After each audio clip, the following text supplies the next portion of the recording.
Good afternoon, everybody, and welcome. This is a great day for Mount Sinai and, of course, for our new endowed chair recipients. We're here to celebrate your work, your commitment to Mount Sinai, and your passion. Today, we can reflect on the achievements of these accomplished people, but I don't want to do that. I want to look ahead. I want to look to the future. Because for the scientists here, there will be a time when they'll leave their laboratories. There'll be a time when they no longer take care of patients for the clinicians. And I want to ask them, when they leave, what will they leave behind? What I mean is, how will they be remembered in this institution and among your colleagues, both here at Mount Sinai and away from Mount Sinai? To put it in almost spiritual terms, I want to ask, what will be your afterlife? What will you leave behind after you leave Mount Sinai? What will be your legacy to this institution? An institution that began well before any of us were born and will carry on long after any of us are here. As elite members of Mount Sinai's faculty, you have a responsibility that comes with being a part of a historically great institution. And that's the preservation of our core values. We all want breakthrough cures. We all want to develop new therapeutics. We all want to extend lives. In the process of aiming for that greatness, though, we can't lose sight of who we are and our moral compass that is embedded in Mount Sinai. We must preserve the values that have been a part of our institution for 165 years, a part of our DNA, a part of us that a long, long time ago said, no matter what people's race, what people's religion, what people's national origin, or even their ability to pay, our doors are open to everyone. Now, I didn't necessarily appreciate that 50 years ago when I came to Mount Sinai as a medical student. I came to be a physician scientist. And to my good fortune, this place believed in me and laid the foundation for my career. But the longer I've been here, the more I realized that my job wasn't just being a physician scientist. It was not just writing papers. It was not just getting millions of dollars of grants. It was about what would be left behind, what was lasting. My job was to be a steward of this institution, of its legacy and its heritage. That was my responsibility, and now it's yours. Mount Sinai's values haven't been sustained by a stroke of luck. They've been endured because people in leadership positions like you make a conscious effort to support those values. For clinicians, they are values like serving everyone who walks through our doors, regardless of their ability to pay or what insurance they may carry. It means really putting patients first. For scientists, they are values like collaborating, like breaking down walls between disciplines, like discouraging rivalries between laboratories, like making a real difference in curing disease. For over 165 years, our institution stood for our patients and for scientific innovation. Today, the people in this room have to make sure that that continues for the next 165 years. That's the legacy of Mount Sinai, what we must keep alive. Now, many of you know that when Dennis Charney speaks, he often quotes Bruce Springsteen. Now, I know the Springsteen lyrics, and I'm not going to quote from Bruce, but I will quote from an idol of mine, which was Robert Kennedy, who said at many, many times, many speeches, and this really applies to the points that I want to make. He said, every generation inherits a world it never made. And as it does so, it automatically becomes the trustee of that world for those who come after. The trustee of that world for those who come after. And that is true for us. So imagine yourself in the future. Ask yourself, what will be your life after? What will you do with the trust that the past generations have placed in you? as our newly endowed chairs, as the elite members of this faculty, it's your responsibility to make sure that what existed long before you persists long after. So, now, before I turn the platform over to my good friend Peter May, the head of our Board of Trustees, and I know of no one who's been more effective as a chairman of a board for Mount Sinai, let's give a round of applause to these accomplished clinicians and scientists. Thank you again. Peter?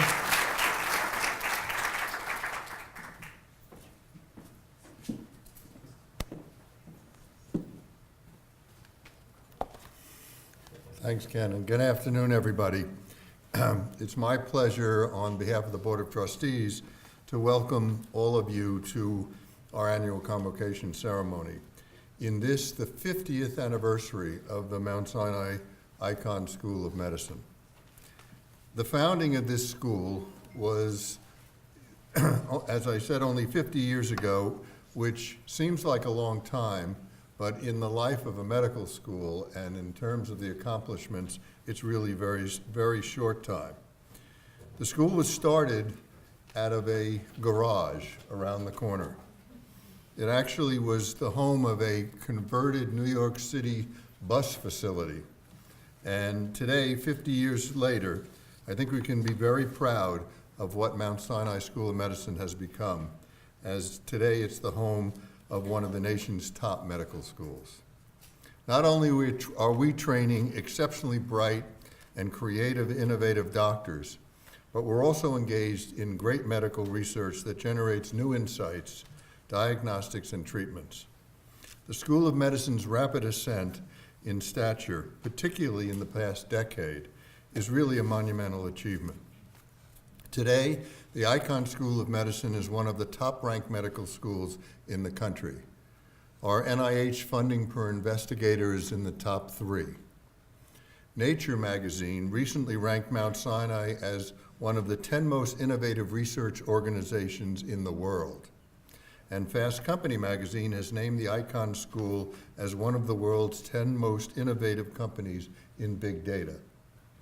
And last year, Mount Sinai's Innovation Partners, which translates our research findings into healthcare products and services, generated 211 patents, 144 new inventions, and 55 new licenses and options for use of Mount Sinai research. These achievements are elevating medical science as they strengthen the financial foundation of the Icahn School of Medicine.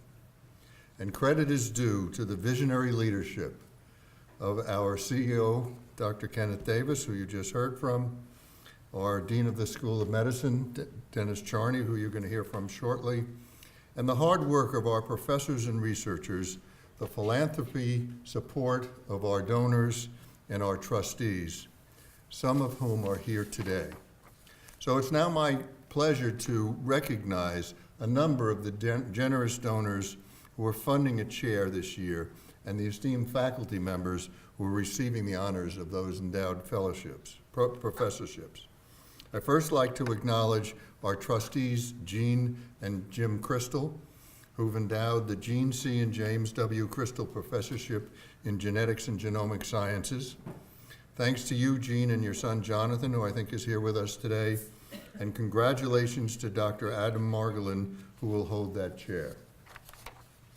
Thank you also to Bonnie and Tom Tisch. We saw Tom limping Tom Strauss, sorry. Bonnie and Tom Strauss, we saw Tom limping in a few minutes ago, having recently had surgery in our great orthopedics department, and he's doing extremely well. And we want to thank them for making possible the Bachman-Strauss Professorship, and congratulations to Dr. Rachel Saunders-Pullman, who assumes this chair. We also recognize the generosity of Mr. Pliny Jewell IV and the HPB Foundation for creating the Belinda Bingham Pierce and Gerald G. Pierce Distinguished Chair of Ophthalmology. And congratulations to Dr. Richard Rosen, who assumes this professorship. Our appreciation goes to the Greenwall Foundation, which has endowed the Anna A. Greenwall Chair in Geriatrics and Adult Development. And congratulations to Dr. Kenneth Bukvar, who will hold this professorship. Thank you to our emeritus trustee and honorary chairman, Fred Klingenstein, and his late wife Sharon, and the entire Klingenstein family, including Amy and Ken Polinger, who I believe are here today. The Klingenstein family has generously underwritten the Sharon and Frederick Klingenstein Dr. Nathan Case Professorship. And congratulations to Dr. Marta Fitziola, who will hold that chair. We're also grateful to the Lieb and Herman Merkin Foundation and the Merkin family for making possible the Herman Merkin Professorship in Palliative Care, and congratulations to Dr. Amy Kelly, who will assume that chair. And thank you to Trustee Emeritus Charles Bronfman and his wife Rita, who've joined us today for endowing the Charles Bronfman Chair in Personalized Medicine, and congratulations to Dr. Ruth Luce, who will hold that professorship. We also, there are a lot of them today, by the way. We also acknowledge the generosity of the late Dr. Henry Stratton and his wife Lillian for funding the Lillian and Henry Stratton Professorship in Neuroscience. Congratulations to Paul Schlesinger, who will hold that chair. And I'd also like to congratulate our other esteemed professors who are honored today. Dr. Sharam Arbakian, who will become the Mount Sinai Professor in Psychiatric Epigenomics. I tried to rehearse that name and I couldn't figure it out. Epigenomics. Congratulations to Dr. Ethelyn Wang Jabs, who becomes the Mount Sinai Professor of Development Genetics, and Dr. Jian Jing, who will be the Mount Sinai Professor in Therapeutics Discovery. Also, Dr. Andrew Leibowitz will be the Mount Sinai Professor in Perioperative Care, and Dr. Eric Schatt, the Mount Sinai Professor in Predictive Health and Computational Biology. So congratulations to all of you, and thank you so much to all of our donors. And I want to thank my colleagues on the Board of Trustees of the Mount Sinai Health System. Next year will mark my 30th year as a member of the board, and I've watched as this institution has taken its place as one of the foremost academic medical centers and great hospitals in the world. So thank you and congratulations to you all. And now, it's my great pleasure to introduce Dr. Dennis Charney, the Ann and Joel Ehrenkrantz Dean of the Icahn School of Medicine. Dennis?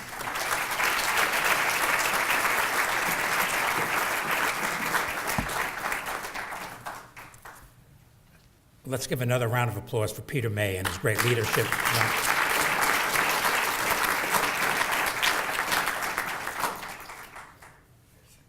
So we've never had more endowed chairs than we're awarding tonight, which I think speaks for the health of our medical school and our health system.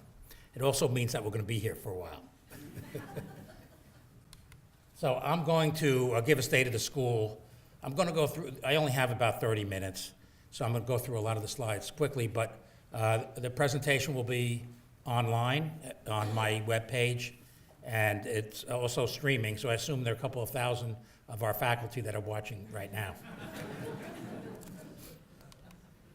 So as has been mentioned, we've been around for a long time, particularly the hospital. And the hospital was founded in 1852, and there were many fundamental discoveries that occurred before the medical school was founded. This was a legendary hospital which made fundamental discoveries that in its time changed the foundation of medicine. And if you go on the 5th floor in the Annenberg building, we have a history wall, and it's really phenomenal. And if you have time, you should go there and take a look at the history of our hospital and our medical school to see all the fundamental discoveries. As Peter mentioned, the school started in a garage, and thank you to Barbara Niss for providing all this history. It opened its medical school in an old bus garage, so it wasn't a terrific beginning, but there must have been a lot of confidence that this school was going to do well. And as you know, ultimately we've become great. We should also thank the Annenbergs, who gave $8 million to the medical school, and we built the Annenberg building in roughly 1973, which at the time I'm told was the largest medical school biomedical research facility if not in the United States, in the world. And as many of you know, we've been renovating floor by floor, so it's still a great building with great views. It's not a beautiful building, when you look at it from where Peter lives and so forth, it's not beautiful, but the views from inside are great. So we started the school. I don't know how many of you recognize this guy. That's Ken, who was in the second class, and that's Ken's wife, Bonnie. And I don't know if they knew back in the class of 1973, what accomplishments they were going to make. But it's been a legendary story in terms of what Ken has accomplished as a scientist and what he's accomplished for Mount Sinai. And Bonnie, as you know, is a terrific scientist in her own right, and along with Ken, made fundamental discoveries that basically led to the class of Alzheimer's drugs that are still being used. And since the formation of the school, a lot of fundamental discoveries had been made. A lot of this is on our history wall. I'm not going to go through this.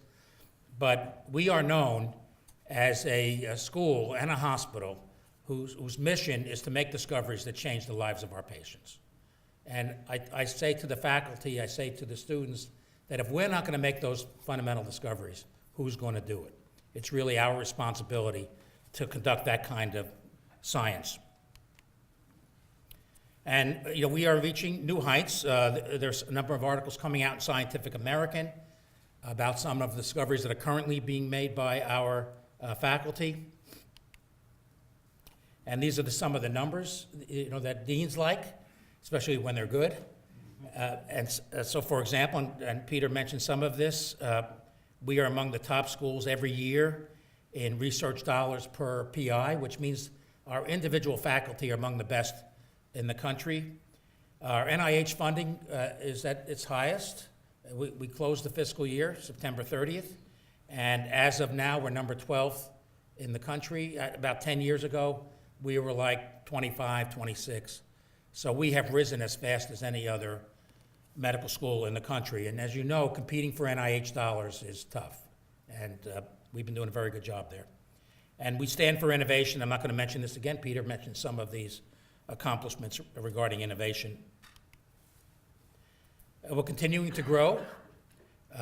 We've made a lot of new appointments in the past year, including several new deans, Kumar Chitani, who leads our information technology programs for the health system, Eric Schatt, who's taken on a new role as Dean for Precision Medicine. We've added a number of department chairs and institute directors and executive vice presidents in our health system and so on and so forth. So we're continuing to grow. We've named a number of new senior associate deans that represent new initiatives in our school, including Judy Cho in precision medicine, Joe Finkelstein, who we recently recruited from Columbia to be Chief Research Informatics Officer. This is a very important recruit for us because of our commitment to big data.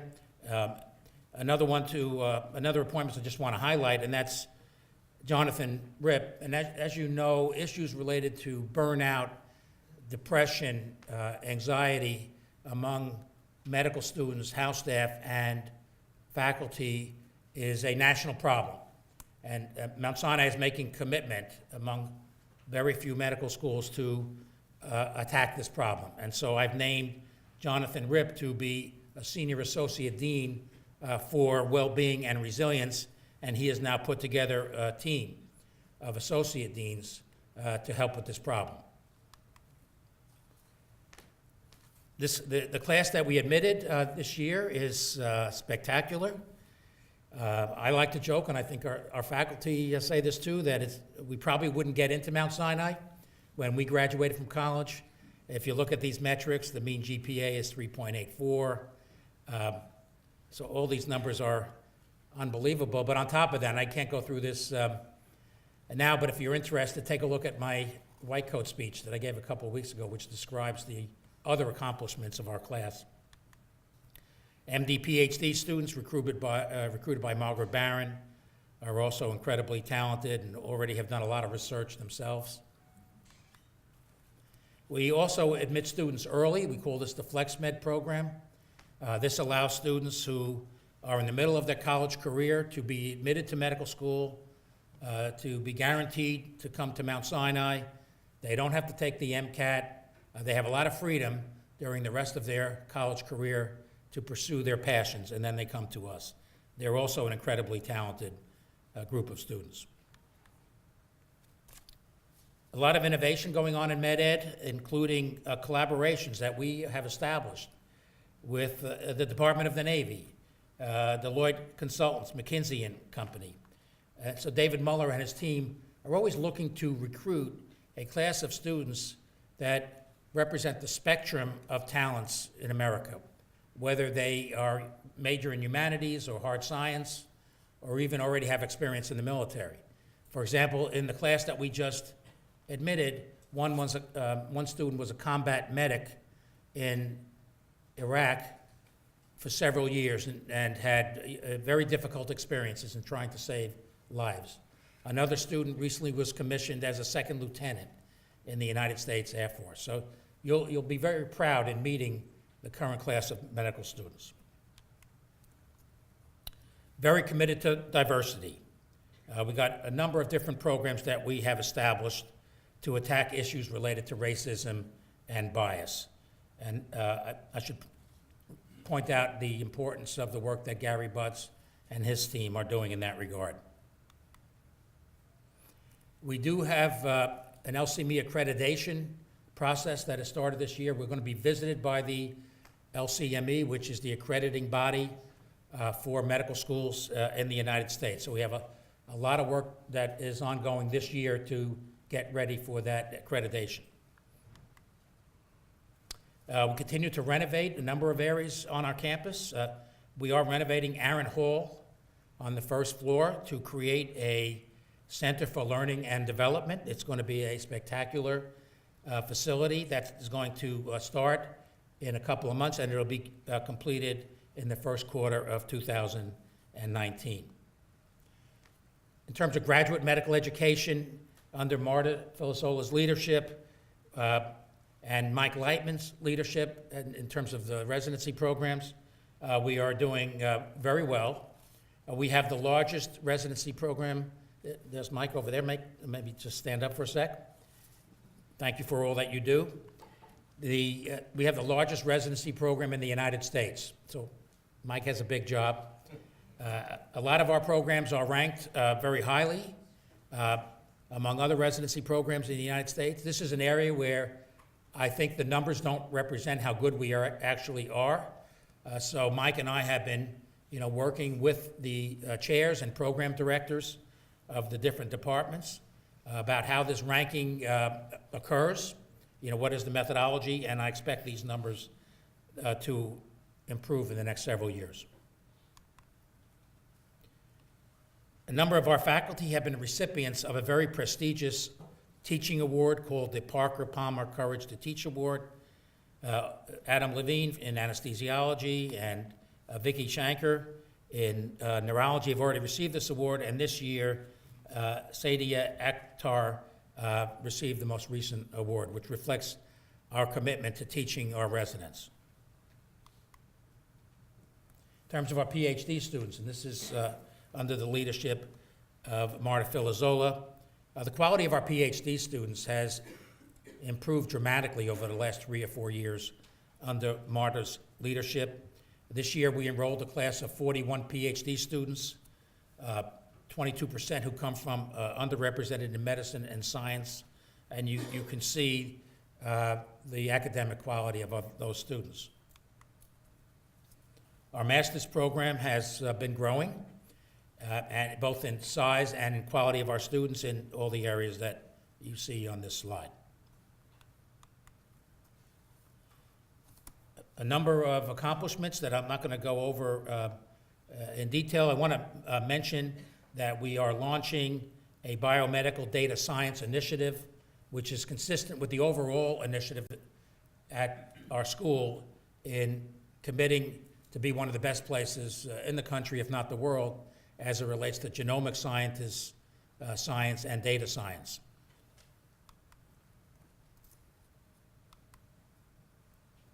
We have an Office of Academic Development and Enrichment. This is led by Lakshmi Devi and Liz Howell. It reflects all the work that they're doing, reflects our commitment to mentorship.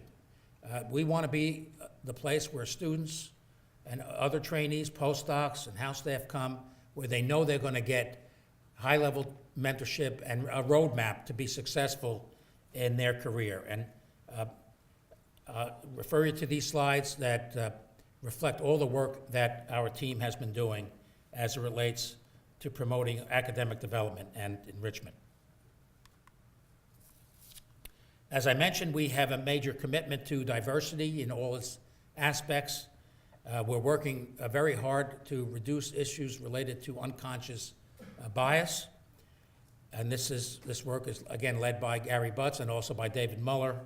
And one reflection of how well we've been doing so far, although we have a lot of work to do, is that we were ranked #1 by Diversity, Inc. In 2018, which is the 4th consecutive year that we are ranked among the very best in the country. I want to note that our Office of Diversity and Inclusion just marked the Patricia Levinson CMCA program marked its 20th anniversary this year. A new initiative that we established this year with Jonathan Ripp as the Senior Associate Dean is a Office of Wellbeing and Resilience. And John has begun to initiate a number of different programs that will come to fruition over the next year.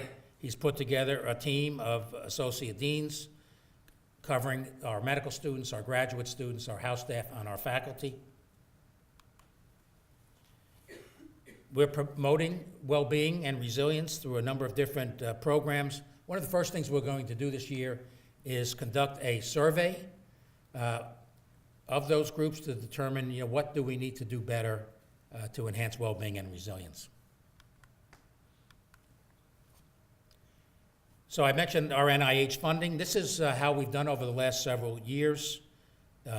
As I mentioned, we're number 12 overall. And a number of our basic science departments are in the top 5. And a number of our clinical departments are either in the top 10 or just above it. We've developed a strategic plan with Eric Nestler's leadership that we are now embarking on. And so I expect our NIH funding to continue to improve over the next several years. Particularly, we want to enhance the clinical research that we're conducting in our departments. As Peter mentioned, and Ken also alludes to, that it's important that our science result in new treatments for our patients. That it's not enough to say this over and over again just to get grants and to publish in top journals. It's not enough. We need to discover new treatments, and if we don't do it, there are very few places that can do it.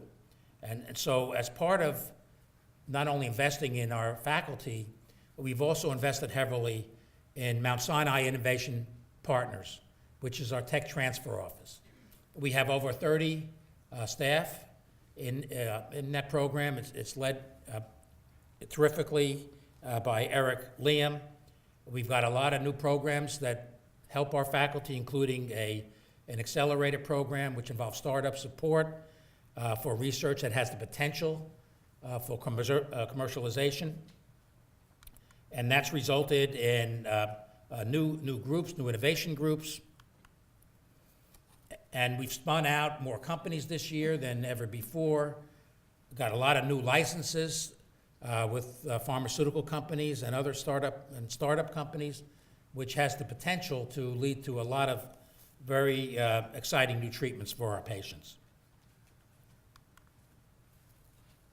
I want to say a word about our faculty practice, and I want to acknowledge the leadership of Bert Dreyer, who's the CEO of our faculty practice. I think we have the largest faculty practice in the country, so it's a big job. Our clinical faculty have done an outstanding job this year in growing our faculty practice. We do have more work to do in continuing to grow it, but this year we've done very well in terms of the growth, which is 7.8% when we adjust for spinning out the semaphore. We've got a good operating margin. So this work has been very helpful to the health of our school. And we have a lot of new initiatives going on over the coming year relating to our central billing office, new sites for our practices, with a particular emphasis on developing multi-specialty, multidisciplinary practices so that it can be one-stop shopping. If you go see your primary care doctor and you need to see a specialist, we're going to make it as user-friendly as any place in New York City. As Ken emphasizes often, that access is critical for our patients. That if you have a problem and you need to be seen the same day, we're going to make sure that you are seen the same day. And so we're putting a lot of effort into those initiatives. Our Access Center has grown dramatically. Just as one example, and this to me is an unbelievable number, look at the number of calls per year that are coming into our Access Center. It's gone from 2 million to 4.2 million projected in 2019.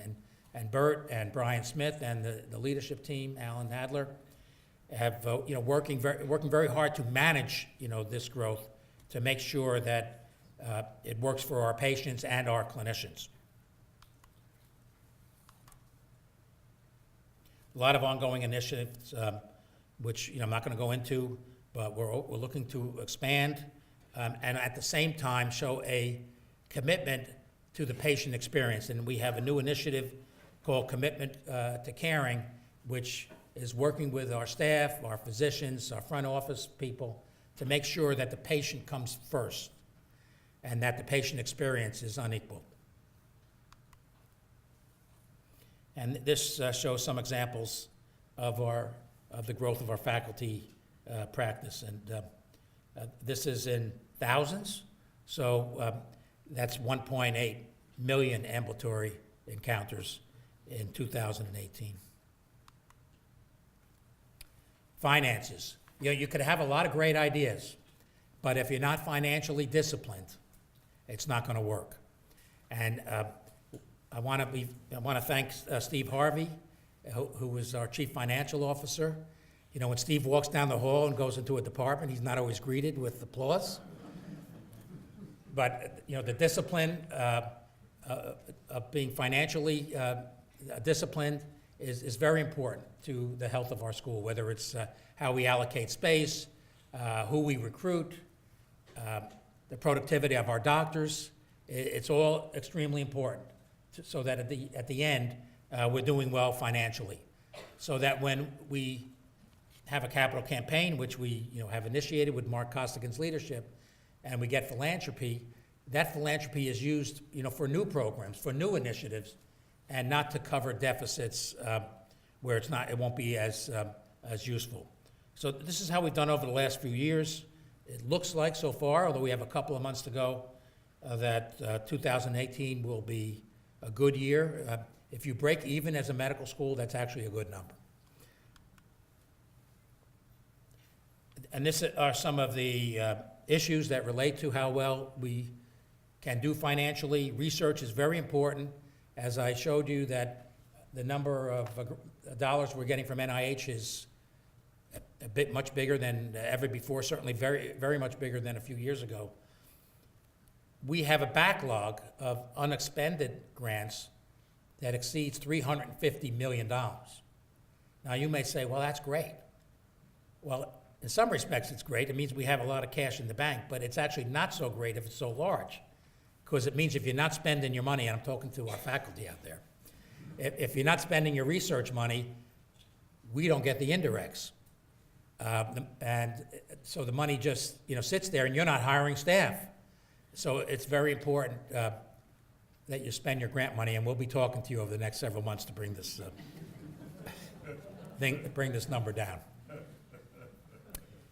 I mentioned the importance of discovery and licensing our science, and we've got a lot of good things that are happening over this year and over the coming year. We're getting royalty income based on a discovery by Stu Sealfon, Elagolix, which we expect to start coming in 18 and further in 19. I'm personally very hopeful about the discovery that my team made, that ketamine's a rapidly acting antidepressant that has been submitted to the FDA for approval a couple weeks ago, and we're hopeful that that will then hit the market in 2019. We're spinning out companies that have a lot of growth potential, and so on and so forth.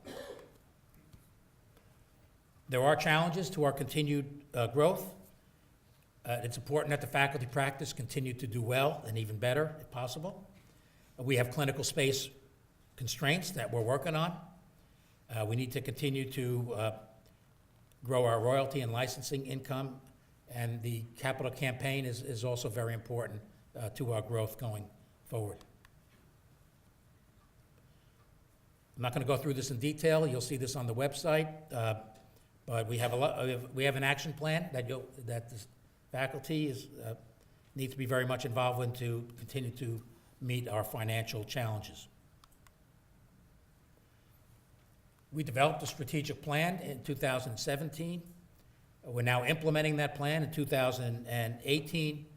The guiding principles are to take advantage of the size and excellence of our health system, to have unrivaled excellence in our medical and graduate education, to anticipate new areas of research. That's not easy, but we've been good at that so far. To not only invest in what is obvious, but to invest in what's going to be important over the next several years, and essentially to power an engine of discovery. So these are some of the things that we have started to do. We've established new research institutes, including the Addiction Institute, the Adolescent Health Research Institute. We're working on the Exposome Institute under the leadership of Bob Wright, Institute for Transformative Clinical Trials under the leadership of Adantine Galians, and the Women's Health Research Institute under the leadership of Liz Howell. We're going to expand our research in those areas and these areas. We established a new academic department on health system design and global health, the only such department in the United States. And under Joel Dudley's leadership, we're making a lot of progress on next generation health care, including Lab 100, which many of you have visited. We're going to invest further in medical education and be innovative in that space, and in graduate education. And as I mentioned, we're going to fund new areas of research, particularly in precision medicine, which reflects the leadership that Eric Schadt will provide as Dean for Precision Medicine, and the leadership that Adam Margolin and Judy Cho and others will provide in their roles in the school.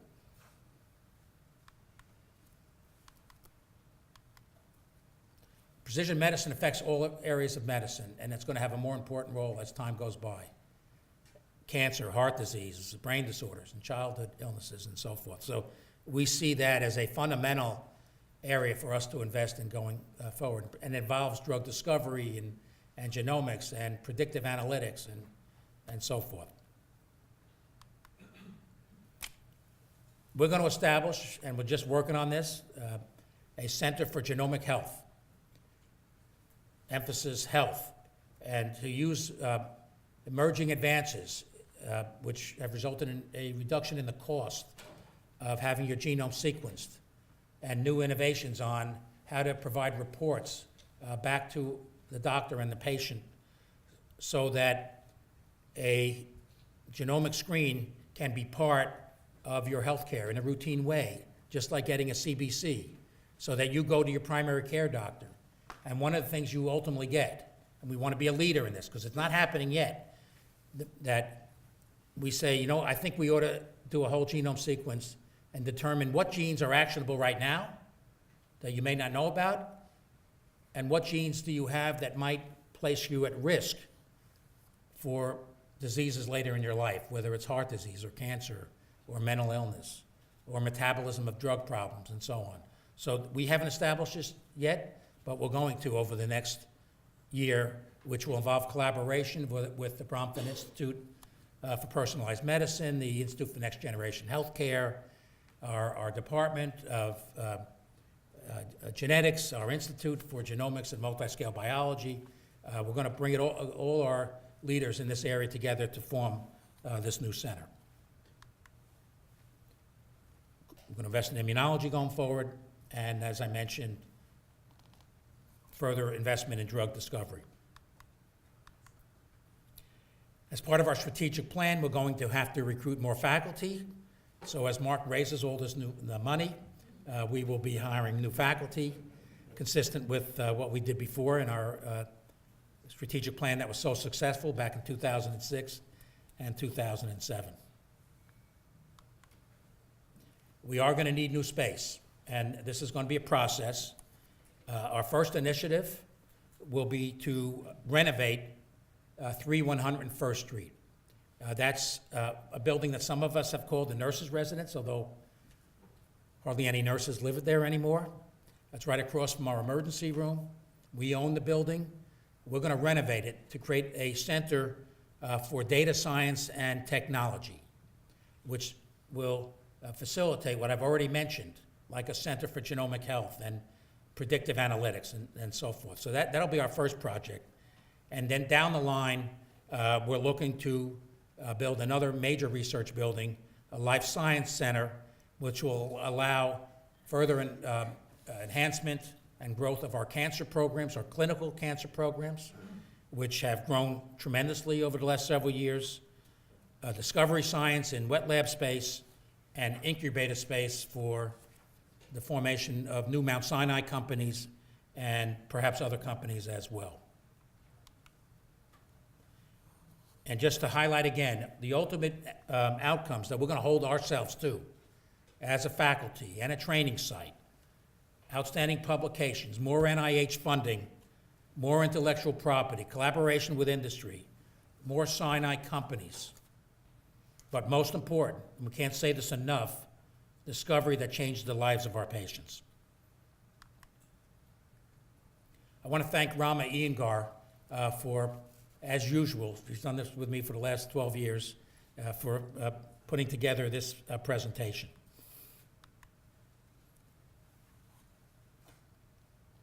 I guess Mark wanted me to have this in here. So here's our goal.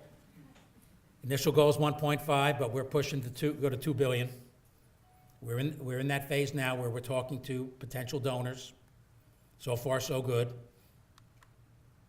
I want to remind everybody of our conference, which has been so successful, coming up in a couple weeks, Sinai Innovation Conference. And I want to thank Terry Krulich, who has just retired, who is a legend at Mount Sinai, an outstanding scientist, educator, humanist leader, first incumbent of the Klingenstein and Case Professorship, which we're awarding again tonight. Terry joined Mount Sinai in 1970, outstanding scientist, continuously supported by NIH for over 40 years. You know how hard that is? There's probably a few people in the history of NIH that have been supported for 40 years. The work has had a major impact, as noted here. In terms of what Terry has done for Mount Sinai, Dean of the grad school from 1981 to 2002. One of the first women in the United States in this role. She has been a role model for women in science before it became, I shouldn't say important, but before it became a major initiative that it is today at Mount Sinai and around the world. She was also director of our PrEP program, in which we have funding from 2001 to give recent URM graduates research experience prior to careers in science, technology, engineering, and mathematics. Over 100 students have participated in this program, with the majority now in successful careers. At this point, I'd like to ask Terry to stand, and let's acknowledge a legendary leader of science and medicine at Mount Sinai and around the world.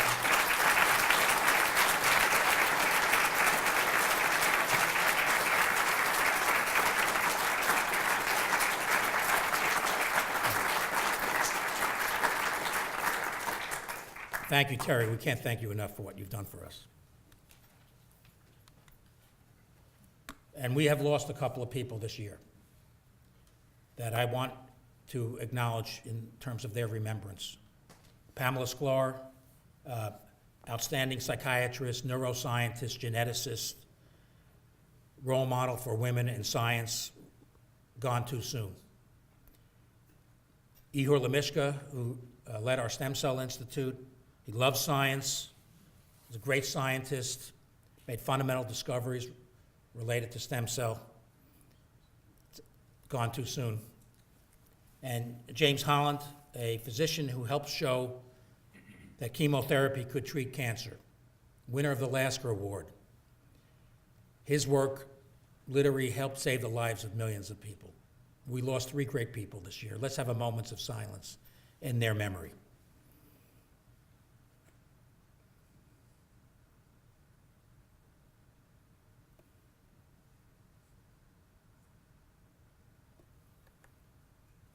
Thank you.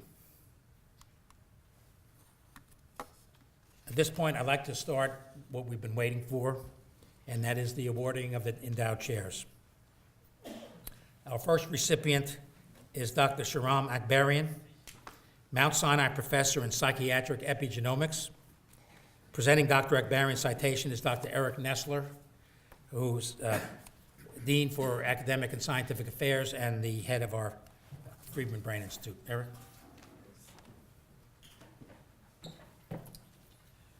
Thank you, Dennis. It's a tremendous pleasure to introduce Shahram Akbarian for the Mount Sinai Chair in Psychiatric Epigenomics. I first tried to recruit Shahram in the mid-1990s to Yale for his psychiatry residency. I failed. 10 years later, I tried to recruit Shahram to UT Southwestern as an assistant professor. I failed. But in 2012, I succeeded in recruiting Shahram to Mount Sinai to the benefit of our community. Shahram is a global leader in studies of the epigenomic mechanisms underlying psychiatric disorders.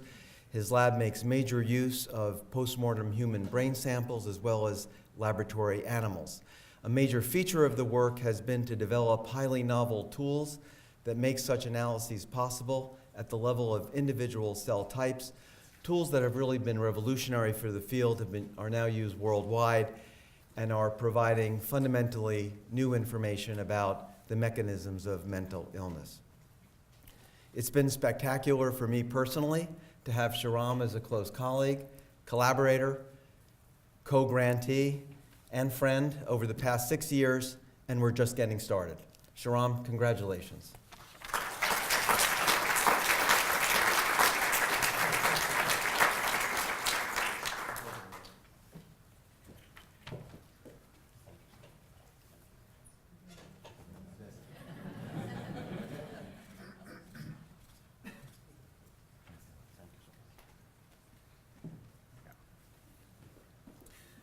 So I feel very deeply honored by receiving Mount Sinai's professorship of psychiatric epigenomics. And I would like to thank Mount Sinai leaderships, that includes Dr. Davis, Dr. Charnis, Dr. Nestler, for granting me with this privilege. And it is really a privilege, especially in this day and age, because there is no question that in this day and age, our institution has assembled a world-class cadre of brain scientists, neuroscientists, and psychiatrists.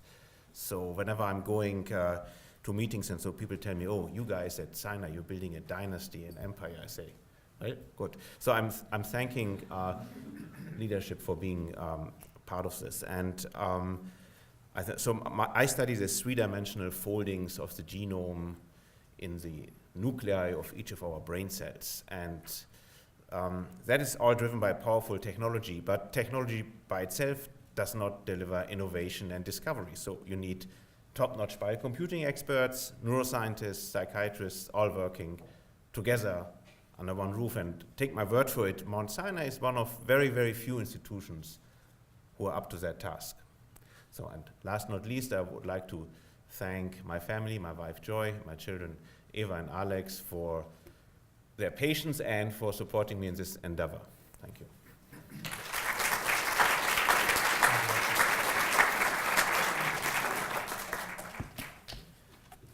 Our second recipient is Dr. Kenneth S. Bookvar, Anna and A. Greenwald Professor of Geriatrics and Adult Development. Presenting to Dr. Bookvar is Dr. Sean Morrison, Ellen Howard Katz Chair in Geriatrics and Palliative Medicine, and Chair of our Geriatrics and Palliative Care Department. Thank you, Dennis. It is really an honor and to present my longstanding friend and colleague, Dr. Kenneth Bookvar, for the Anna A. Greenwald Professor of Geriatrics and Adult Development. Dr. Bookvar is a national leader in long-term care. Since joining the Mount Sinai faculty in 2000, he's focused his career on improving the lives of our most vulnerable patient populations, those living in nursing homes, and particularly those U.S. veterans who are in long-term care. He's an esteemed professor within the Brookdale Department of Geriatrics and Palliative Medicine here at Sinai. He is the Director of Clinical Studies at the Research Institute on Aging at the New Jewish Home and Associate Director of the Geriatrics Research, Education, and Clinical Center at the James J. Peters Veterans Affairs Medical Center in the Bronx. Dr. Bookvar is dedicated to conducting research which will improve the health and quality of life of those living in nursing homes. His research has led to national policy changes. His research on communication now forms a part of the Nursing Home Quality Improvement Initiative nationwide. He's published pioneering studies on medication prescribing during transitions of care and is a national and international expert on medication reconciliation within long-term care. Congratulations, Dr. Bookvar, on this well-deserved endowed professorship. And as a colleague and as a person who is aging more rapidly than I would like to be, thank you for your dedication to the field of geriatric medicine. We look forward to your continued achievements and your work at Mount Sinai.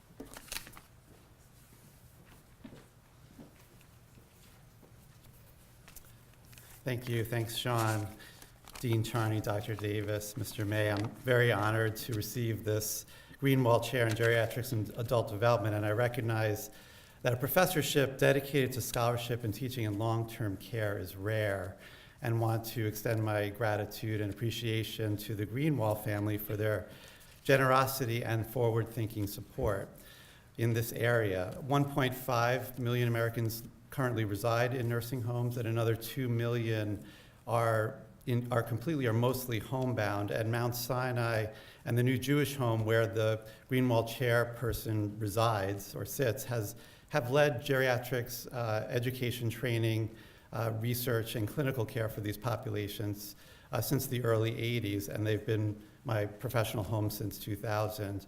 And this partnership has led to innovations in care for everyday things like falling down, delirium, post-acute care, palliative care, and dementia care.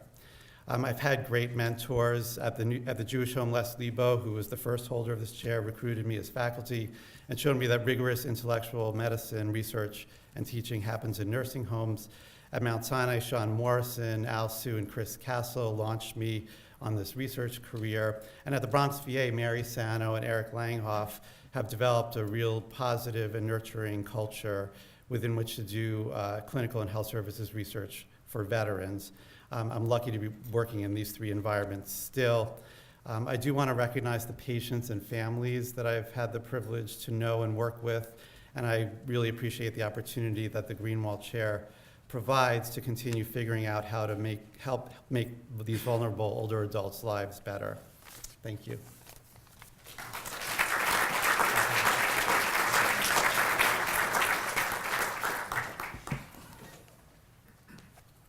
I am proud to present our third recipient, Dr. Marta Filizzola, Sharon and Frederick Klingenstein, Nathan Case, professorship. Marta, will you please step forward? It is my great pleasure to install Marta Filizzola to the Sharon and Frederick Nathan Case professorship. Dr. Filizzola is the second Mount Sinai faculty member to hold this chair, following the long and distinguished tenure of Terry Coolidge. Dr. Filisola is an internationally recognized authority on computational biophysics of membrane proteins, with particular expertise in applying computational and theoretical chemistry methods to biochemical and biomedical problems, and ultimately to drug discovery. She seeks mechanistic insights into the structure, dynamics, and function of G protein receptors, and their investigations of opiate receptors hold promise for developing novel painkillers with reduced adverse effects and abuse liability, which, as you know, is very important in our current society. Dr. Filisola publishes broadly on her research and is an inventor on 10 issued patents. She joined the Mount Sinai faculty in 2007, had a swift trajectory to full professor. Since 2016, she has served as the dean of our graduate school and biomedical sciences. As I showed in my presentation, under her leadership, the quality of our students, the innovation related to graduate medical education has been spectacular.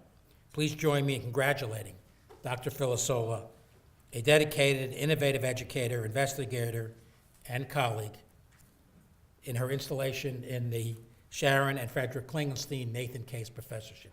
Congratulations.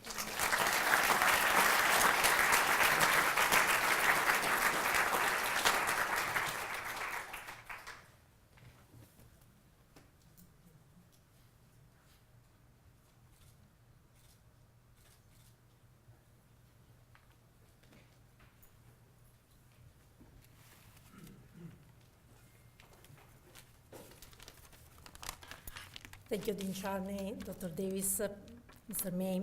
I would like to thank the Klingenstein family for their long-standing generosity and commitment to Mount Sinai and for allowing me to continue dedicating my time to what I enjoy most, namely computer-aided biomedical research and education in the intellectually vibrant environment for the pursuit of improving human health.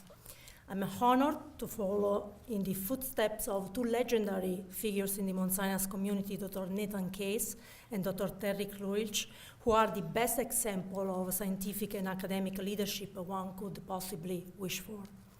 I'm grateful to the many people who have contributed to my academic growth, both those who have mentored me and those whom I have had the privilege to mentor. Among the former are Mount Sinai's former chairs, Dr. Harel Weinstein, who is here in the audience, and Dr. Barry Kohler, and more recently, Dean Charney and Dr. Eric Nestler. Among the latter are the past and current members of my laboratory, and in particular, Dr. Davide Provasi, who has been a supportive colleague and a tremendous help in the lab for the past 10 years. I'm also grateful for the support of my departmental colleagues and my chair, Dr. Ming-Min Zhao, as well as that of my graduate school leadership team, Drs. Matthew O'Connell, Brian Nickerson, Eric Sobi, Basil Hans, Margaret Barron, Guy Montgomery, and Randy Schwartz, and in the Dean's office, especially Mrs. Phyllis Schnepf. Last but not least, I would not be standing here without the support and love of my husband, Giuseppe, and my sons, Giorgio and Luca. Thank you.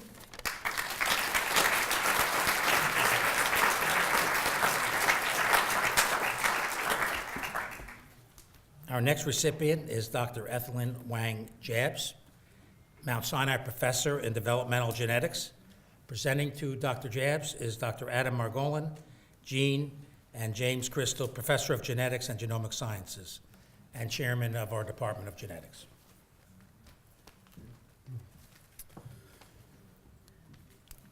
It's great to present Dr. Jabs with the Mount Sinai professor in developmental genetics. Dr. Jabs exemplifies the kind of impact somebody can have who's both a world-class basic science researcher and a world-class physician. She's made fundamental breakthroughs into understanding the genetic basis of structural birth defects. In 1993, she discovered the first gene responsible for craniosynostosis, which is a horrible developmental disease of children. And since then, she's discovered more than 22 additional genes that are responsible for other childhood structural birth defects. Not only does she develop these new breakthroughs in fundamental research, but she actually works every day, or many days per week, in the clinic to bring these discoveries that are developed by her and other researchers to actually benefit the treatment of children all the time. And we hope in the future to have many more examples, such as Dr. Jabs, where we can bring basic discovery into the treatment of patients. And the professorship in developmental genetics will allow Dr. Jabs to continue to develop new understanding and treatment of childhood structural birth defects.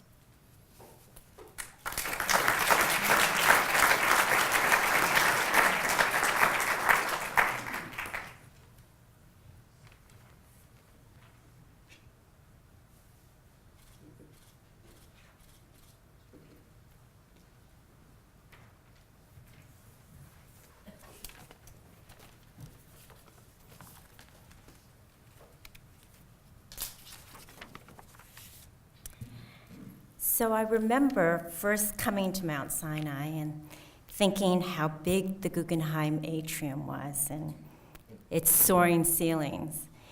And I was excited thinking about the heights of the new adventures I would have here. Indeed, I've had many challenges and rewards in implementing innovative approaches to developmental genetics. So it's particularly an honor to receive this professorship in recognition of achieving new heights in my career. Thus, I'd like to thank all the people who've contributed to my receiving this honor, Mount Sinai and its leadership, colleagues here and throughout the world who have worked with me collaboratively on my research, clinical, and educational activities, my team of dedicated junior faculty, trainees, and staff who themselves have received honors in recognition for their work. I want to have a call out to Min Woo, who's attending this ceremony today. I especially want to thank my family for their support, my husband, who is also professor and institute director here, and my daughter, who has a bright future at the FDA. As a geneticist, I thank my genes. My genes that have been passed down through my many generations of family, of academicians and artists. I mean, my family's legacy goes back to my great-grandfather, who was the tutor to the Emperor of China, and all through my father, who is a professor and led the Center for Environmental Chemistry at the Bloomberg School of Public Health at Hopkins. All of these people have supported me throughout my career, and I've had a really rewarding time pursuing my interests and caring for patients who face their own challenges because they have birth defects. I thank all my patients for their contributions in enriching my career. So thank you, everyone, for being here. Thank you for all those who are listening through the live video streaming. And again, thank you for this honor.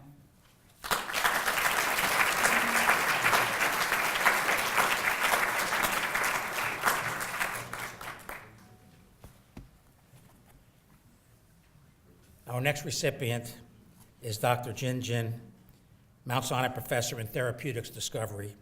Presenting to Dr. Jin is Dr. Ming Zhao, Professor and Chair of the Department of Pharmacological Sciences.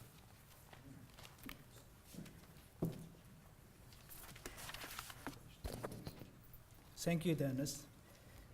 It is my great honor to present this distinguished endowed professorship, Mount Sinai Professor in Therapeutics Discovery, to Dr. Jian Jin.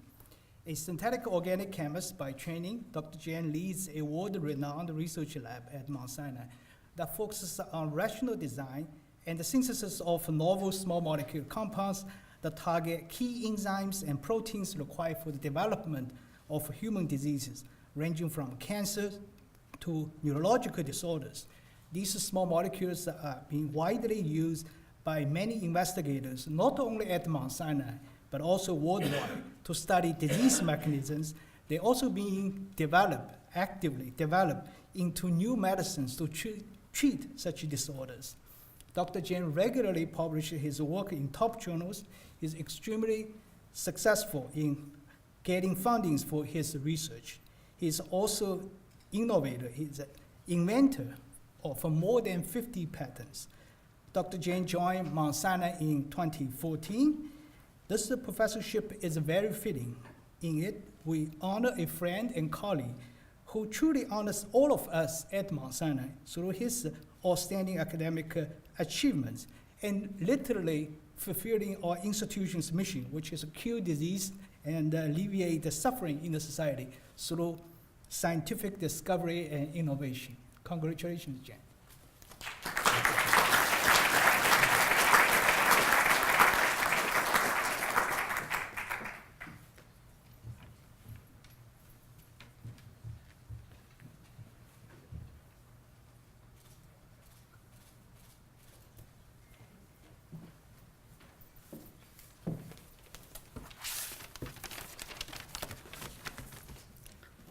So first of all, I thank Mount Sinai very much for this professorship. It is my great honor and absolute privilege to receive this recognition. As you know, my lab and center focus on discovering novel and effective therapeutics for treating human diseases, including cancer. This professorship will accelerate our work and help generating novel, innovative drug candidates right here at Mount Sinai for patients. So I also thank Dean Charney, my department chairs, Dr. Miming Zhao, and Dr. Ramon Parsons, and my other colleagues and collaborators for their tremendous support over the years. I thank all my lab members, current and previous former lab members, for their outstanding contributions. Last but not least, I thank my wife, Sue, for her unconditional support for my career for the last 26 years, and my daughters, Michelle and Maggie, for their support. Thank you very much.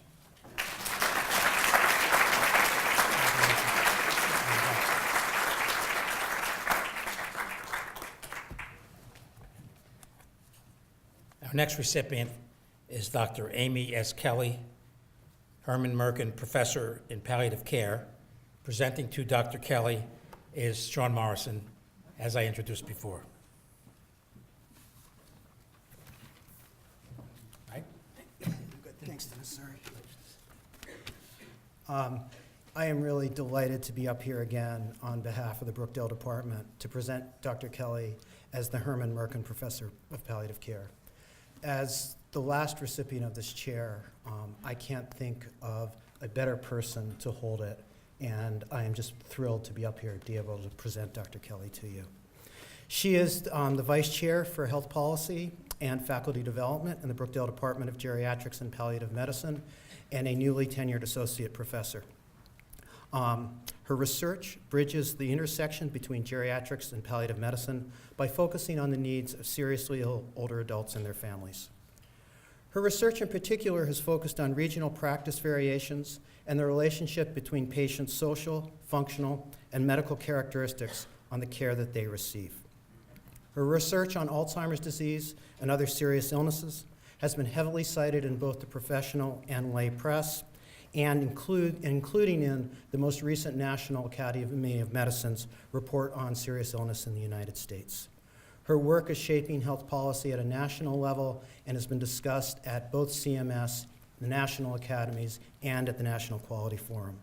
She has received numerous awards in her relatively short career from both geriatrics and palliative medicine societies, including recognition by the American Academy of Hospice and Palliative Medicine as one of 40 inspiring leaders under 40 in the United States. Congratulations, Dr. Kelly, on this really well-deserved endowed professorship, and thank you on behalf of our patients and families for your dedication to our field.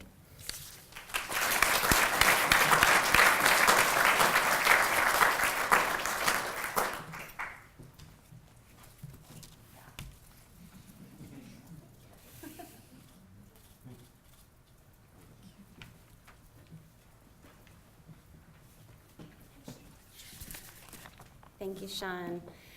So first, I would like to offer my deepest thanks to the Merkin family. Your family's generous support has supported multiple aspects of Mount Sinai's mission, and in particular, your vision to improve the care of the seriously ill through your generous support of academic palliative medicine since 2002 has already touched the lives of millions of patients and their families nationwide. I am truly honored to be a part of that continued effort through my own research, which aims to identify those with serious illness, such as dementia, and to address their unmet care needs through high-quality palliative care before crises strike. Dean Charney, thank you for this esteemed professorship and for your continued and unwavering support of our collective academic pursuits within geriatrics and palliative medicine. I deeply appreciate the Mount Sinai culture and environment of rigorous and collaborative research. I'd also like to thank my mentors, Sean Morrison, Diane Meyer, and Al Su. Since I joined Mount Sinai in 2009, you have encouraged me to think big and to conduct research that has wide reach and policy relevance, and to always take the next step to disseminate my work so that we can have the highest impact on improving the care of seriously ill patients and their families. I have learned so much from my extraordinary team of colleagues within the Department of Geriatrics and Palliative Medicine, and perhaps most importantly, I've learned most from my patients and their families. I thank you for allowing me into your lives, often at the most trying times. And finally, I'd like to thank my husband and my parents who are here tonight. Their support has been unwavering and invaluable. Thank you.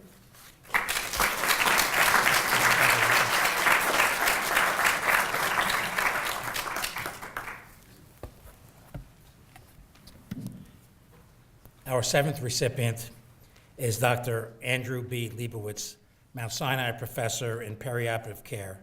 Presenting to Dr. Leibowitz is Dr. David Rich, the Horace Goldsmith Professor of Anesthesiology and President of Mount Sinai Hospital.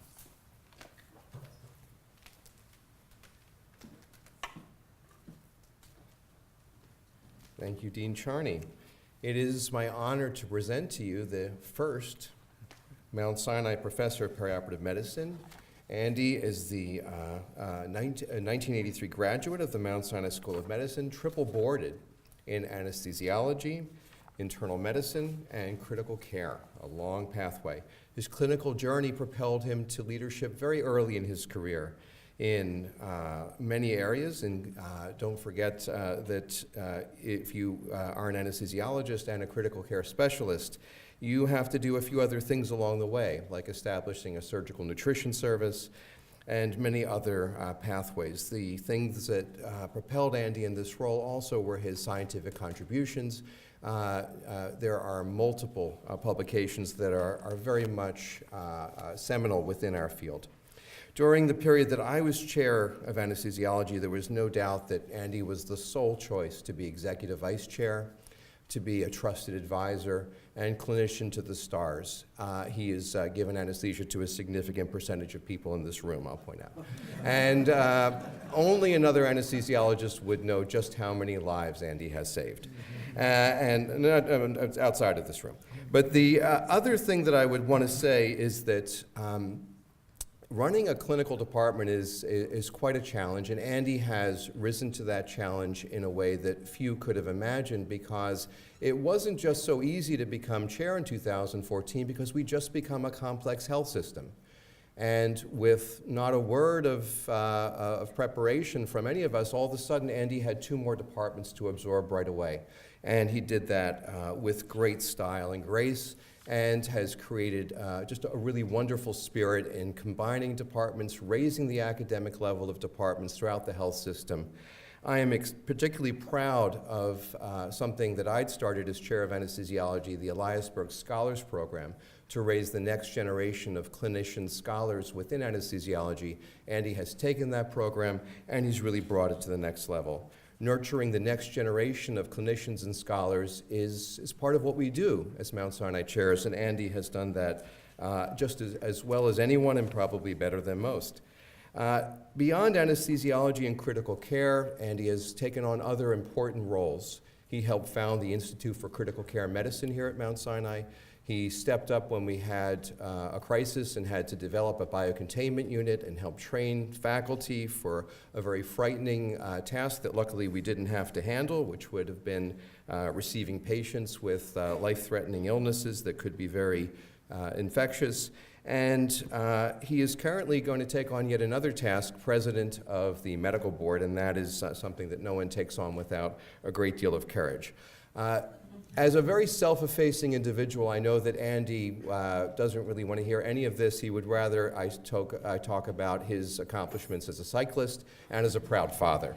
And I think that among all of the things that Andy has done for us, he has been a great colleague and a friend, and I have no doubt that naming him now as this inaugural chair of Mount Sinai Chair in Perioperative Medicine is something that will help him achieve great things for our profession, for the newly enlarged name of the Department of Anesthesiology, Perioperative and Pain Medicine. Quite a mouthful, but still it is quite an amazing thing, and I congratulate you, Andy, and I'm so proud of you. Thank you.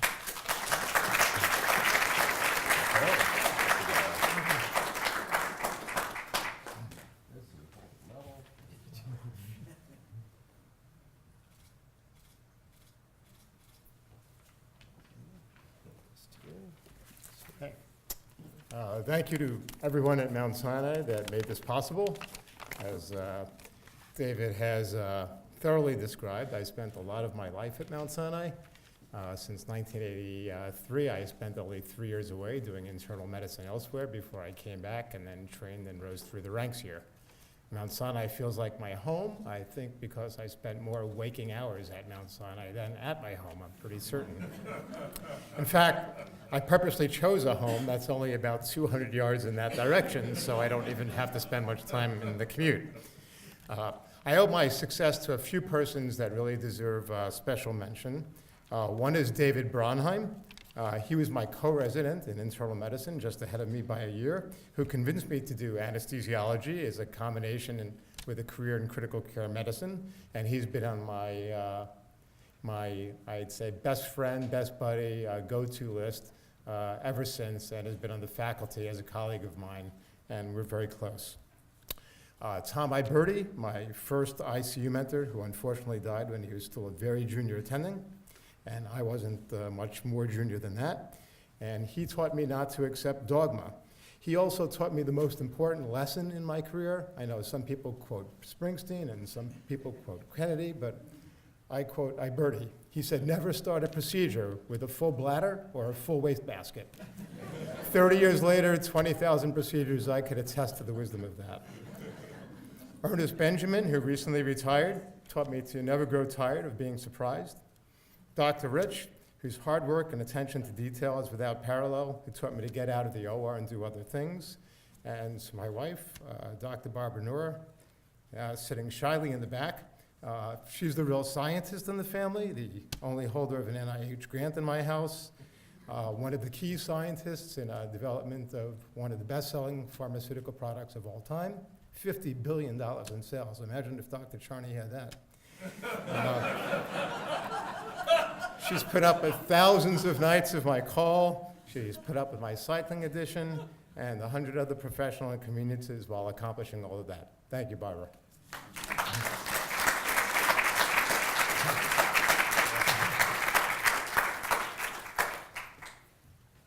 I was just thinking, Andy, you got to get competitive with your wife here.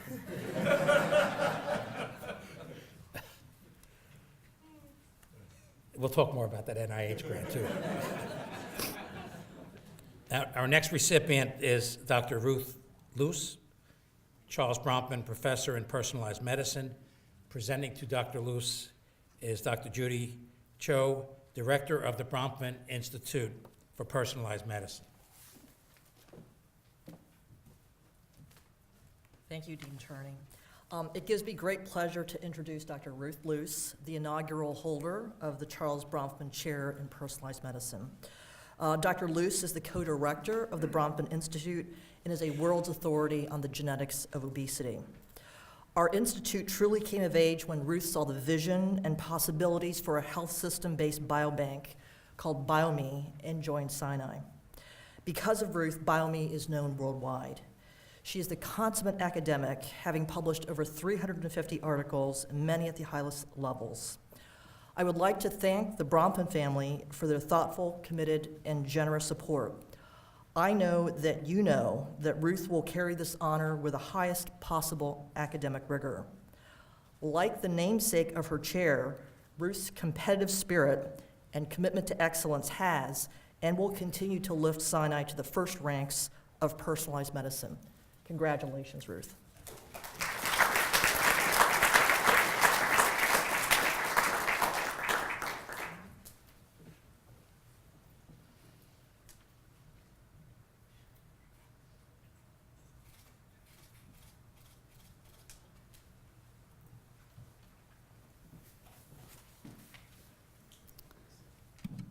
Mr. Bronfman, words cannot express how grateful I am to be the first recipient of the Charles Bronfman Professorship in Personalized Medicine. I feel extremely honored and proud to hold this professorship and will represent it with rigor and integrity. Your gift will allow me to develop new research ideas to support students and junior researchers within the Charles Bronfman Institute for Personalized Medicine, and will allow me to create new opportunities to collaborate with researchers around the world. I'm fully committed to use genetics to personalize medicine and to improve health. I'd also like to extend my appreciation for the continued support that I have received from Dean Charney, from Professor Judy Cho, and from my colleagues at Mount Sinai, in particular my colleagues at the Charles Bronfman Institute for Personalized Medicine. And it is with their leadership, their support, and collaboration that I have been able to do this research. And I'm confident that together we will continue to make you proud and set the stage and the standard for practicing and driving forward personalized medicine. I'd like to thank my wife, Leah, my wife of 4 days, for her continued support. Mr. Bronfman, thank you so much for your generosity.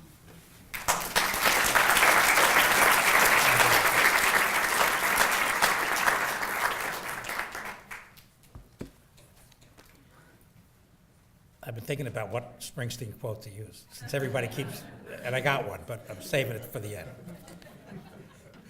Our next recipient is Dr. Adam Margolin, Jean and James Crystal Professor of Genetics and Genomic Sciences.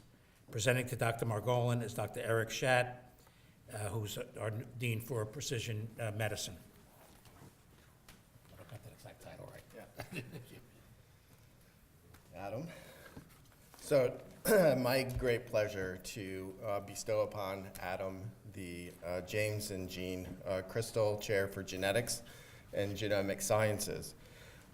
I've tracked Adam throughout his career, and one of the mistakes he made is listing me as a reference as he was getting promoted to full professor at Oregon Health Sciences University.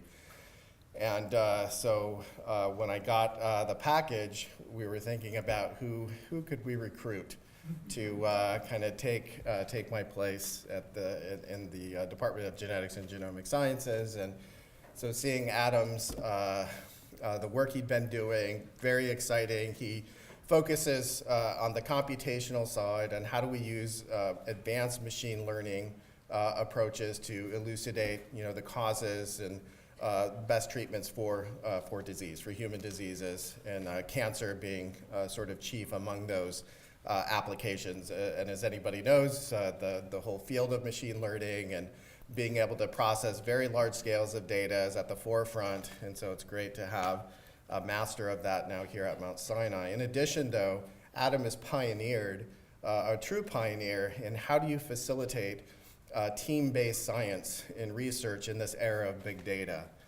So his focus on constructing very large-scale platforms to software-based platforms and tools to facilitate how we as scientists across a broad spectrum for the basic research on through to clinical, how can we collaborate carry out collaborative analyses and so on. Like, it's just no longer, you're not going to be competitive in 5 to 10 years if you're sitting in an isolated lab doing your own computation. Like, the data's too vast, the problems are too complicated, and so the kind of solutions Adam brings to the table, I felt like would really help transform the Mount Sinai research in this new era of big data. So I would also like to recognize the generosity of James and Jean Crystal. I benefited from day one from their support when I first arrived at Mount Sinai, and now get to hand this off to Adam as he takes on the Department of Genetics and the Icahn Institute and takes his own research to the next level.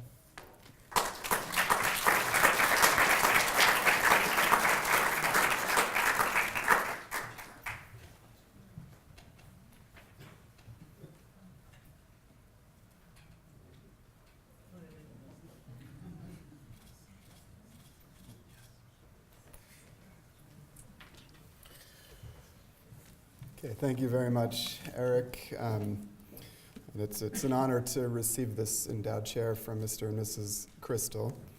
As Eric described, their forward-looking support of Eric, who was my predecessor and previous holder of the Gene C. and James W. Crystal Chair in Genetics and Genomic Sciences, has allowed Mount Sinai to build a world-class program that's really at the forefront now of big data and genomics. I'm honored and looking forward to carrying on this mantle that started by Eric and enabled by the Crystals. And this continued support will be extremely helpful in accelerating our mission to continue to integrate massive amounts of global data to predict new therapies, develop new technologies to test those therapies, and bring these new therapies to benefit patients much faster than we've ever been able to do before. I've really enjoyed meeting Mr. and Mrs. Crystal at the annual Crystal Party, as well as their son, Jonathan, who also welcomed us. And actually, that's my son who just came in and that's his way of thanking you as well for the support. Right on cue, he came in and thanked you. And Jonathan actually welcomed us all in right when he was born. And this support will certainly continue to allow us to make advances, and I really look forward to sharing with the Crystals all of the breakthroughs that will be enabled by their continuous support. Thank you.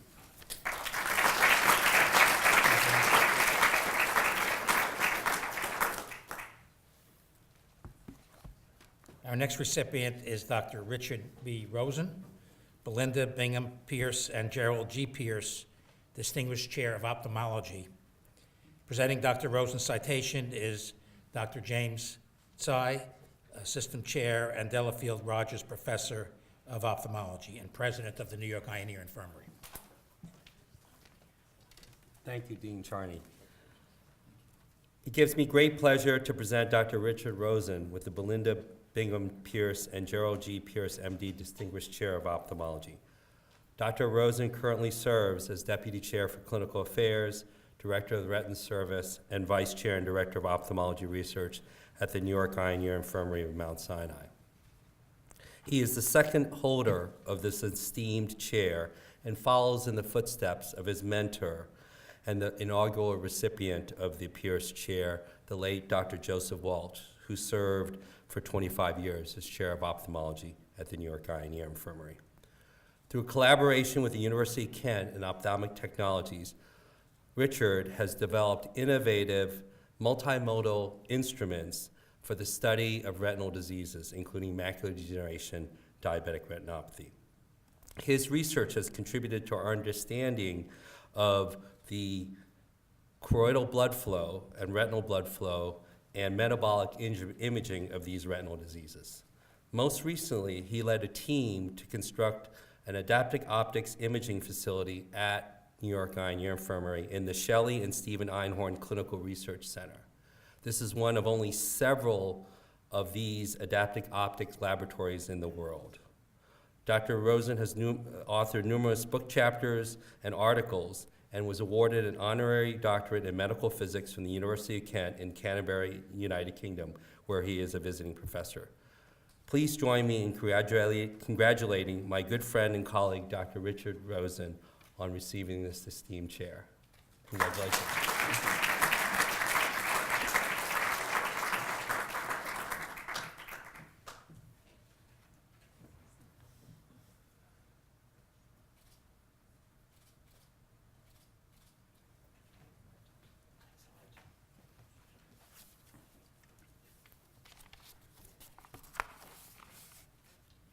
Thank you, Jim. Thank you, Dean Charney, Dr. Davis, Mr. May, members of the faculty of Mount Sinai and New York Eye and Ear Infirmary, and especially the HPB Foundation, the Bingham, Pierce, and Jewell families. It's with sincere gratitude that I humbly accept the honor of this distinguished chair. It's even more meaningful to me having had the pleasure of training under Dr. Pierce as a resident at the infirmary. He always stood out in my memory as one of the most dedicated and conscientious attendings who taught in our clinics, and he embraced his teaching duties with a spirit of joyful professionalism, honesty, and was outstanding and inspiring. I only had the pleasure of meeting Mrs. Pierce on one social occasion, but her record of devoted service to the institution as president of the New York Eye and Ear Infirmary Women's Auxiliary and member of the board of directors was equally admirable and vital to the success of our institutional mission. It's also very special for me to have the honor of accepting this chair that was originally conceived for Dr. Joseph Walsh, who was our beloved chairman for, actually it was 27 years, Jim, but who's counting? But he really built the full-time department into one of the top 10 in the nation. And I had the pleasure of working with him all those years, from residency through program director and then as vice chair. Finally, I would like to thank my wife of 32 years, Dolly, for her love, patience, and support, which has allowed me to devote so much time to my patients, my students, my research, and the infirmary, in lieu of time that I would have spent with her and our lovely sons. This generous gift in honor of Belinda Bingham Pierce and Gerald Pierce will allow me to devote more time to my research and teaching for the betterment of our patients. Thank you for this opportunity.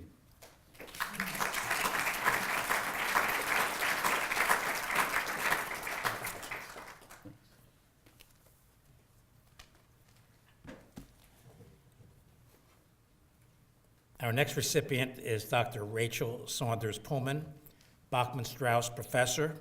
Presenting to Dr. Saunders Pullman's citation is Dr. Susan Bressman, Professor and Chair of the Merkin Family of Clinical Neuroscience Institute.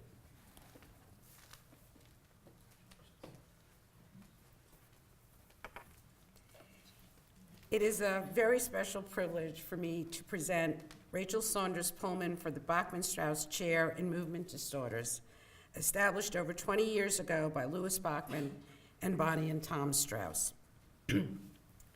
Dr. Saunders Pullman attended Amherst College, where she graduated summa cum laude and with a prestigious Watson Fellowship Award.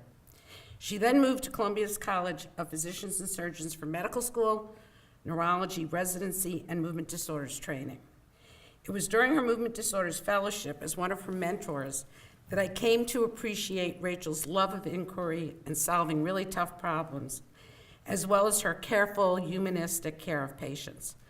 When I left Columbia for Beth Israel in 1998, I knew this newly minted fellow was an ideal recruit. Thankfully, I convinced her to join me. Over the past 20 years, Dr. Saunders Pullman has built an international reputation based on her creative vision and impeccable methodology, a rare and remarkable marriage of talents. Funded by NIH, Michael J. Fox, and other foundations, she has tenaciously pursued critical investigations aimed at advancing our understanding of dystonia, Parkinson's, and other movement disorders. The scope and impact of her scholarship is impressive.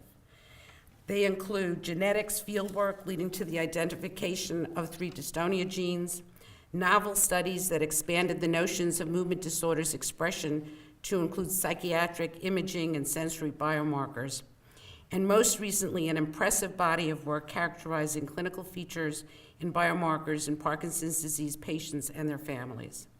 This groundbreaking work has identified Parkinson's subtypes with different genetic underpinnings and differing clinical and biomarker profiles. The information from these studies is crucial for planning clinical trials, and it also generates data that illuminate disease mechanisms and new therapeutic targets. But Dr. Saunders-Pullman's academic contribution is not limited to her research. Rachel is a highly respected academic citizen working on foundations, society, and NIH review committees and teaching at the national and international level. Probably most illustrative of her character and talents is her selfless training and mentoring of medical students, residents, and fellows, scores of them. She spends countless hours teaching research methodology and career strategy, helping trainees obtain highly competitive society and foundation fellowships, and then shepherding them through their presentations and papers, and finally guiding that select group through to NIH funding.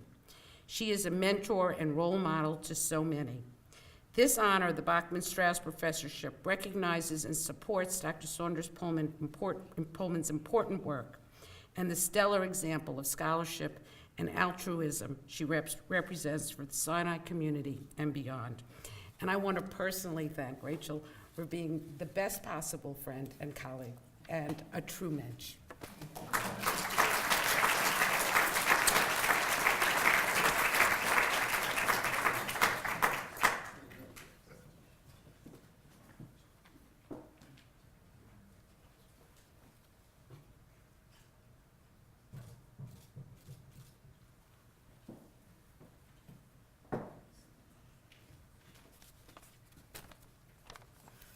Thank you very much, Susan. It's been a tremendous pleasure and honor to have learned from you. You are the consummate neurologist in diagnosing and treating people with Parkinson's and dystonia, and you're really at the forefront of dystonia research worldwide. And I've really had the pleasure to work with you in the studies that you initiated that led to the understanding of the major genetic causes of dystonia. And it is with great appreciation that I'm receiving this chair in the name of another great in the world of dystonia, Bonnie Bachman-Strauss.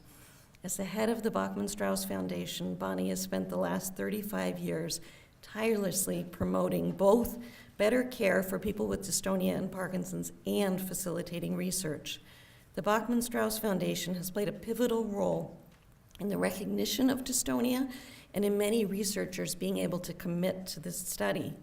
I was the recipient of a Bachman-Strauss grant, and it was instrumental in promoting my research in genetic forms of dystonia. Bachman-Strauss think tanks helped me discuss ideas and extend collaborations. And it has been my privilege to speak at patient-oriented symposia that were organized by Bachman-Strauss Foundation and to be able to better care for patients who are referred from around the world to the Bachman-Strauss Dystonia Center of Excellence at Mount Sinai, Beth Israel. My patients are also benefiting from Bonnie Strauss's ongoing initiatives, such as the exciting project she set up with the New York City Ballet for children with dystonia. The Bachman-Strauss Foundation has now integrated with the Michael J. Fox Foundation and supports a yearly prize for excellence in dystonia research. 2 years ago, it was awarded to my predecessor in this chair, Dr. Lori Ozelius, and to Susan Bressman. So it comes with both great humility and sense of purpose that I received this chair, as I realize the expectations are great and the model laid by both Susan and Bonnie is extraordinary. The goals are to both provide exceptional personal and medical care for people with dystonia and Parkinson's, to teach the next generation of movement disorder specialists, and forge forward in research so that treatment options for dystonia include not only surgery and toxin injections, but new medications to stop or cure dystonia and therapies to stop the progression of Parkinson's. It's really an extraordinary time in Parkinson's research where we're at the cusp of personalized neuroprotective medicines.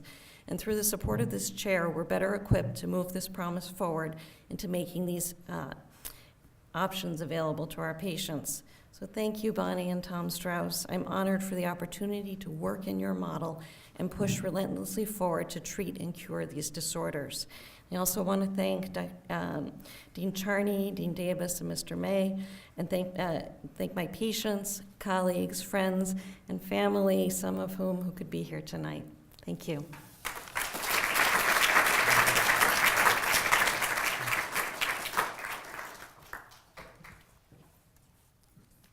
I am proud to present the next recipient, Dr. Eric Schatt, Mount Sinai Professor in Predictive Health and Computational Biology. Dr. Schatt, frankly, is one of the world's foremost experts in computational biology, and as the Mount Sinai Professor in Predictive Health and Computational Biology, you can be sure that we're going to make fundamental discoveries that help the lives of our patients. He is a pioneer in the field of genomics. Dr. Schatt uses big data to develop predictive models around individual patients. His research has revealed the genetic underpinning of seemingly intractable diseases and conditions such as diabetes, obesity, Alzheimer's disease, and offers an important new path toward improving diagnosis and treatment. In his current role as Dean for Precision Medicine at Mount Sinai, Dr. Schatt collaborates with many Mount Sinai departments and institutes to develop strategies for predicting human disease and treatment, and most importantly, to develop preventive and tailored approaches to disease. At the same time, Dr. Schatt is the founder and chief executive officer of Semaphore, a Mount Sinai venture that has evolved into a patient-centered predictive health company that advocates more information, deeper analysis, and increased engagement for improving the diagnosis, treatment, and prevention of disease. Dr. Schatt joined Mount Sinai after a data science career in industry. For 6 years, he served as chair of the Mount Sinai Department of Genetics and Genomic Sciences, and also was the founding director of the Icahn Institute for Genomics and Multi-Scale Biology. During this period, he made that department and that institute one of the leading institutes and departments in the United States, if not the world. He improved our NIH funding, just as an example, from 32nd to 4th within those few years. But most importantly, he recruited an outstanding, innovative, bold faculty to our department and our institute, whose mission is the mission of Mount Sinai, and that is to discover better ways of predicting, diagnosing, and treatment human disease. It is an honor to present Dr. Schatt this new professorship.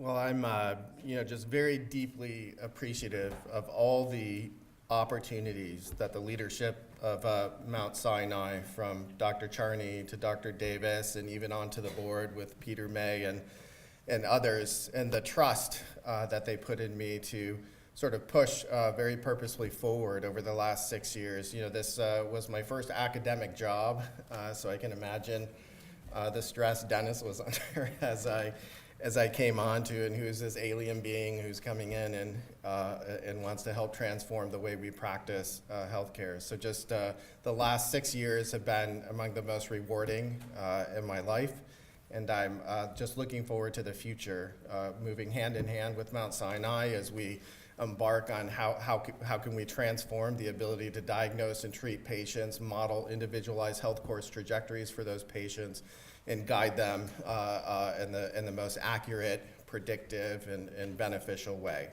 So I would like to thank all of that strong support I've gotten from the leadership of Sinai, and of course all of the faculty and staff that we were able to bring on into the Icahn Institute and the Department of Genetics. And I see Andrew Kasarskis, just a core partner mine for that entire time, and just very, very grateful, and am looking forward to helping redefine how we practice medicine in the future.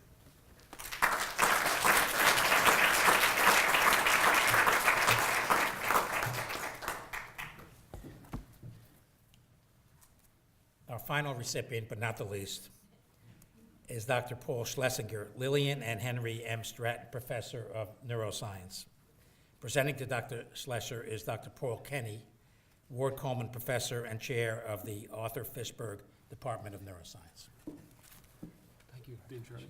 So it's my great pleasure to present Dr. Paul Schlesinger with the Lillian Henry M. Stratton Professor, Chair in Neuroscience. I think it's fair to say that Paul is easily one of the most creative and rigorous scientists, not just in our department, but at Mount Sinai. So it's a great pleasure to be here to present him today. Paul has made really fundamental contributions to understanding of how the excitability, the activity of brain cells are controlled, and also how alcohol can act on those very same mechanisms to regulate the motivational properties of the drug and potentially to drive the development of alcohol dependence and alcoholism. More recently, Paul has been leading groundbreaking efforts to be able to monitor the activity of a very complex class of neuromodulator, neuropeptides in the brain. To date, it's been very difficult to track the activity of these neuromodulators just based on technical difficulties that exist in the field. And I'm very confident that with Paul's leadership, that he'll be able to make fundamental new insights into how these neuromodulators work that will catalyze the next generation of therapeutics for brain disorders. So Paul, congratulations, a very well honored, deserved honor.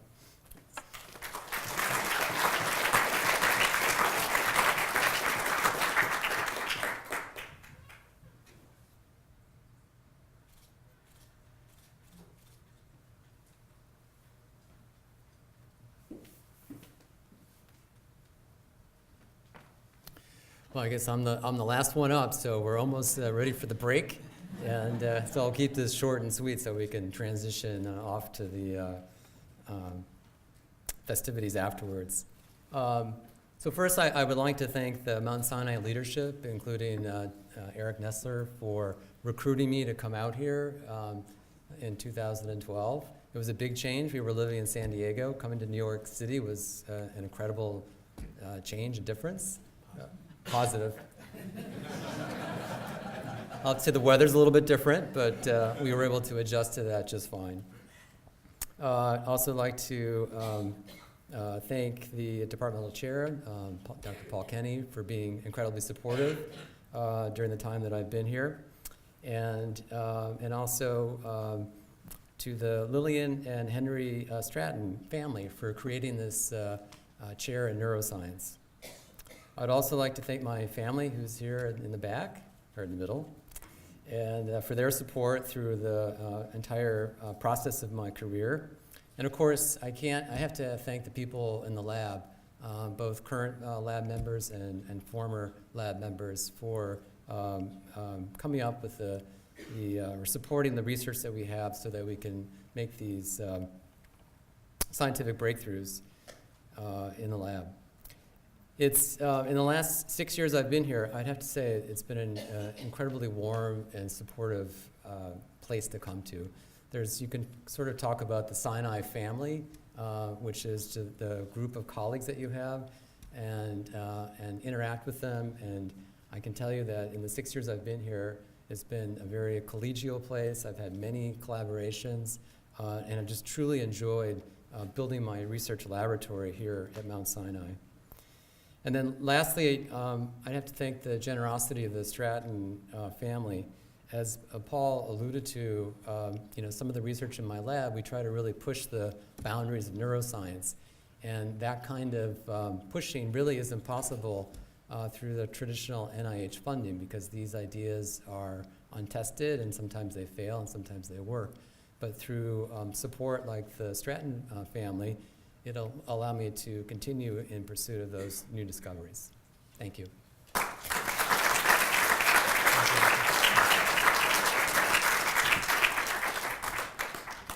I want to thank Paul because he has set up my Springsteen quote. First, I'd like to congratulate all the new endowed chairs. And here's the quote. And remember, at Mount Sinai, we take care of our own. Thank you very much.